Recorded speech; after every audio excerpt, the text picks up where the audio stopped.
સુરત મહાનગરપાલિકા દ્વારા ઝીરો દબાણ અંતર્ગત શહેરના 117 જેટલા રૂટની ઓળખ કરી 37 જેટલા રસ્તા પરથી દબાણ દૂર કરવામાં આવ્યા છે અને આ દબાણ દૂર કર્યા બાદ અહીં પેટ્રોલિંગ કરતા કર્મચારીઓ કામ ચોરી ના કરે તે માટે નજર રાખવા માટે ખાસ સિસ્ટમ એક્ટિવ છે।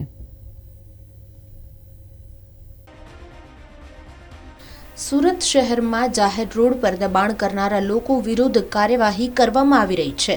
શહેરમાં ગંદકીના સામ્રાજ્ય બની ગયેલા પાલિકાના તમામ ઝોન દ્વારા શહેરભરમાં ઝીરો દબાણ રૂટ્સ પર મુખ્ય રસ્તાઓ પર દબાણ હટાવવાની કામગીરી હાથ ધરવામાં આવી।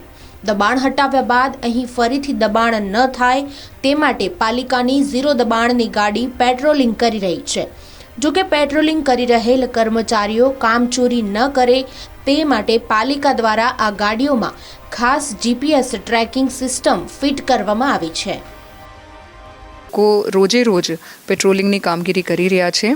ए लोकोनी जो कामगीरी छे एमनुं मॉनिटरिंग सूरत महानगरपालिकाना ICCC इंटीग्रेटेड कमांड अने कंट्रोल सेंटर उपरथी करवामां आवे छे अने एमां जीपीएसना माध्यमथी ICCC मांथी जोवामां आवे छे कि ए जो कामगीरी छे व्यवस्थित रीते चाली रही छे कि केम।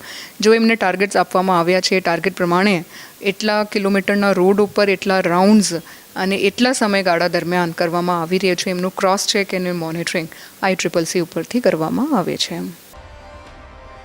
દરેક ઝોનમાં પેટ્રોલિંગ કરતી ગાડીઓનું મોનિટરિંગ ICCC સેન્ટરમાંથી કરવામાં આવી રહ્યું છે, જ્યાં પાલિકાની દબાણ વિભાગની ગાડીઓ કેટલા વિસ્તારમાં પેટ્રોલિંગ કરી રહી છે અને કયા સમયે પેટ્રોલિંગ કરી રહી છે તેના પર સતત નજર રાખવામાં આવી રહી છે। આ તમામ રિપોર્ટ તૈયાર કરવામાં આવ્યો છે, જેને પગલે દબાણ વિભાગની ટીમો સતત કામ કરી રહી છે।